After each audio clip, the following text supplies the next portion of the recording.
Hello friends, मेरे story channel पे आप सभी का स्वागत है। मेरी आज की कहानी में है पापा जी के देहावसान का अप्रत्याशित समाचार मिलते ही राशि और राहुल पहली ही फ्लाइट पकड़कर इंडिया आ गए थे। पापा जी के साइलेंट हार्ट अटैक ने नींद में ही उनकी जान ले ली थी। अंतर्मुखी और शांत स्वभाव के पापा जी ने आखिरकार दुनिया भी उसी अंदाज में छोड़ दी थी।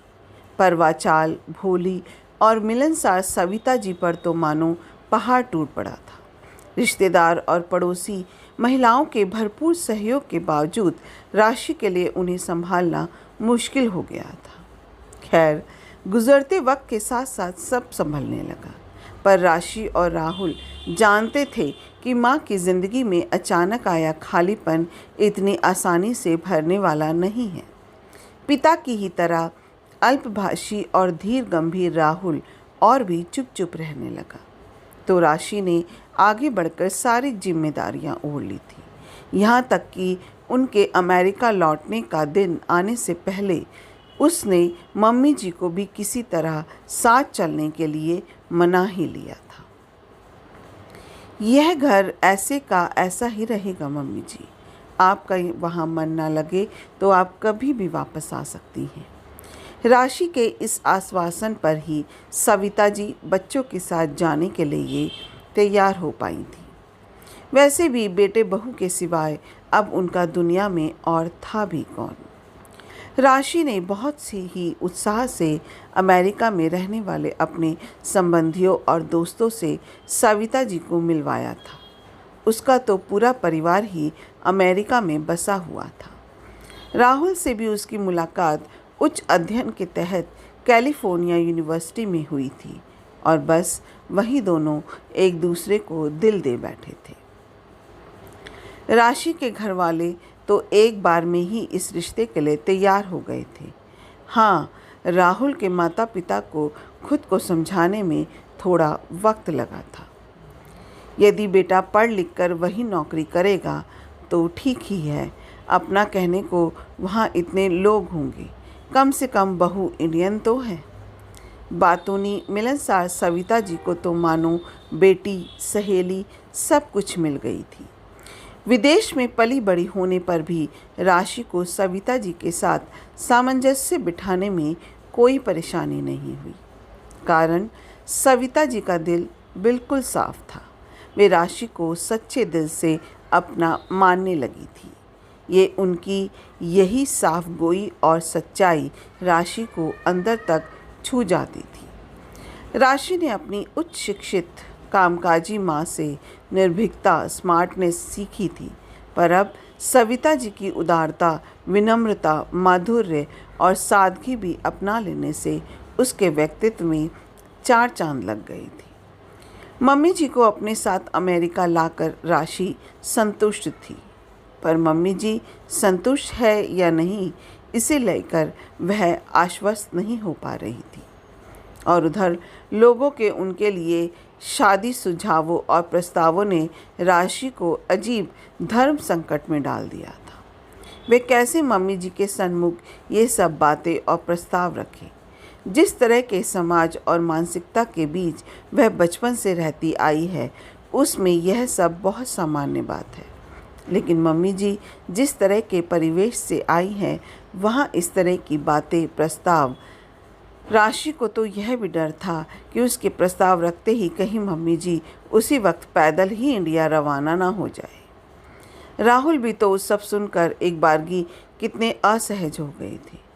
राशि ने समझाना चाहा तो उन्होंने यह कहकर पल्ला झाड़ लिया था कि मुझे नहीं लगता कि माँ इसके लिए कभी तैयार होगी।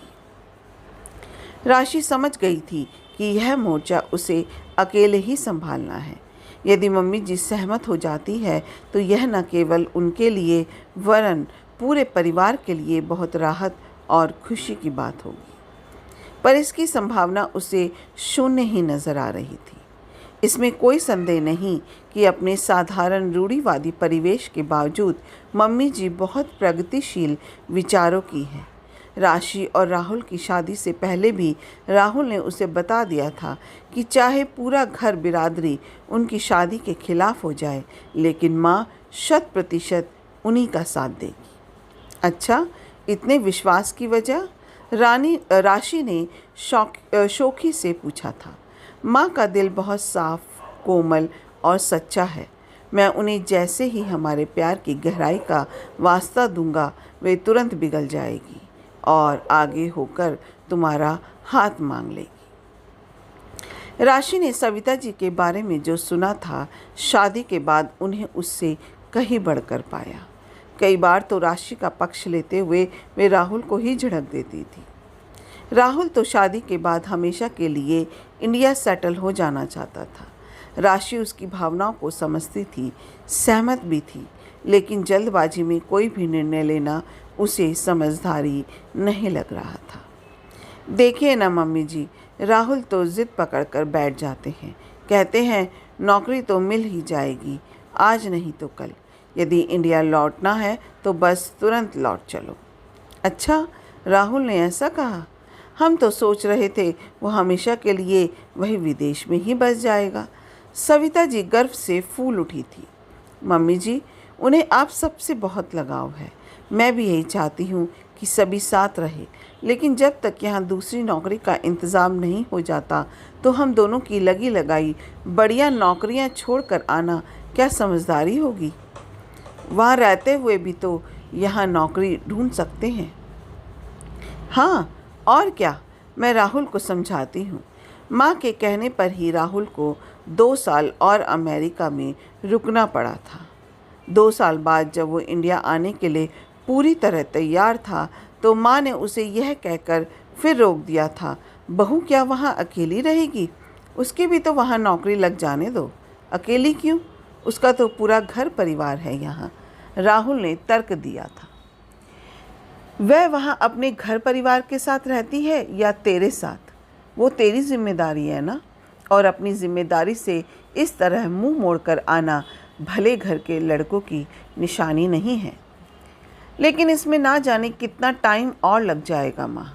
जहाँ इतने साल लगे हैं वहाँ एक आध और सही, लेकिन मैं चाहती हूँ तुम दोनों साथ इंडिया लौटो। राशि के घर परिवार वाले, दोस्त, ऑफिस कर्मी सभी उसकी सास का निर्णय जानकर आश्चर्यचकित रह गई थी।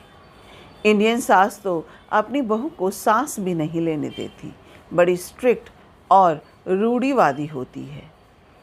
मेरी सास अपवाद है, राशि गर्व से मुस्कुराते हुए बताती। टिपिकल सास जैसी नहीं है और देखने में भी वे बेहद खूबसूरत है। अभी 50 की हुई है पर देखने में 50 से भी कम की लगती है। राशि बेटी, तूने ये कैसे कपड़े रखे हैं मेरे पहनने के लिए? मम्मी जी की पुकार सुनाई पड़ी तो विगत में खोई राशि वर्तमान में लौटी। वह भागती हुई मम्मी जी के कमरे में पहुंची। मैंने बताया तो था कि आपके लिए कुछ नए सूट तैयार करवाए हैं जो यहाँ के मौसम और रहन सहन के हिसाब से आपके लिए सही रहेंगे। हाँ, पर इनके रंग तो देख, ये लाल पीले कपड़े मैं पहनूंगी। मम्मी जी, आप भूल जाती हैं, यह इंडिया नहीं है। यहाँ यह सब कोई नहीं देखता। इंडिया नहीं, इंडियंस तो हैं। मैं तो राहुल के सामने भी ये सब पहनकर नहीं जा सकती। क्या सोचेगा वो? कोई कुछ नहीं सोचेगा। जो सोचता है वो आपके भले के लिए ही सोचता है। और राहुल तो वैसे भी आज से 3-4 दिनों के लिए बाहर गए हैं। भूल गई आप? ओह हाँ, पर फिर भी मुझसे यह सब पहनकर किसी के सामने नहीं जाया जाएगा। वैसे ही लोग मुझे देखकर जाने क्या क्या बातें बनाते रहते हैं। कैसी बातें? राशि ने चौंक कर पूछा। किसी ने आपसे कुछ कहा क्या? मुझे नहीं कहा तो क्या, तेरे तो कान भरते ही हैं। देख बेटी, मैं नहीं चाहती मेरी वजह से यहाँ तुम लोगों को कोई नीचा दिखाए।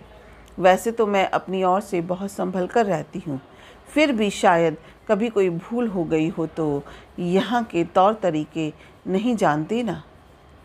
तो राहुल से कहकर अब मेरे इंडिया लौटने की व्यवस्था करा दे। वैसे भी मुझे यहाँ आए अब बहुत समय हो गया है। राशि को लगा यही उपयुक्त समय है खुलकर बात करने का। आप कहीं नहीं जा रही मम्मी जी, बल्कि हमेशा के लिए यही बसने जा रही है। आप अपने आप को एक नई ज़िंदगी की शुरुआत के लिए तैयार करना आरंभ कर दें। ये तो क्या पहेलियाँ बुझा रही है। आप लोगों की कानाफूसी की बात कर रही थी ना, वे आपसे, आपकी खूबसूरती से, आपकी व्यवहार कुशलता, आपकी पाक कला आदि सभी से बहुत ज़्यादा प्रभावित है। कोई अपने विदुर बाई के लिए तो कोई अपने तलाकशुदा बेटे के लिए आपका रिश्ता मांग रहा है। सविता जी भौचक्की सी राशि को देख रही थी। तू पागल तो नहीं हो गई है? क्या बके जा रही है? मम्मी जी शांत हो जाइए, यहाँ यह सब बहुत सामान्य बात है। फिर वे आपके भले के लिए ही यह सब कह रहे हैं। अभी आपकी उम्र ही क्या है? राहुल जानता है यह सब? सविता जी अब भी सदमे की सी स्थिति में थी। हाँ, मैंने बताया था उन्हें। कहते कहते राशि को ख्याल आ गया कि यदि वे राहुल की प्रतिक्रिया शब्दतः बता देंगी तो मम्मी जी कभी भी इस प्रस्ताव के लिए तैयार नहीं होंगी। वो भी यही कह रहे थे कि माँ जैसा ठीक समझे। मम्मी जी, आप इतनी समझदार, व्यवहारिक और प्रगतिशील विचारों वाली हैं।